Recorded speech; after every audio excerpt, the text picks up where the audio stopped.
Bu texnikadan so'ng siz любой mavzuga, vasha qiyin bo'lgan mavzuga ham g'oyalar topa olasiz. Aytaylik, bizga bu mavzu berildi. Ya'ni people are becoming more stressed these days. To what extent they agree or disagree? Ya'ni mavzuga tushungan bo'lsalaring kerak. Ya'ni aytmoqchiki, odamlar shu kunlarda juda ham stressga berilib ketgan demoqchi.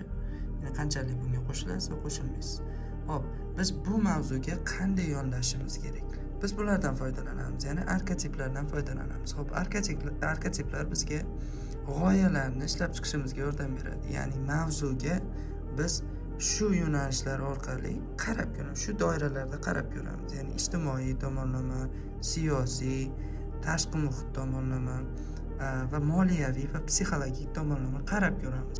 Agar hozir sizga tushuntirilgan mavzu tushunarli bo'lgan bo'lsa, hozirgi berilgan mavzuga kommentariyada o'zingizni g'oyalaringizni keltirib o'ting.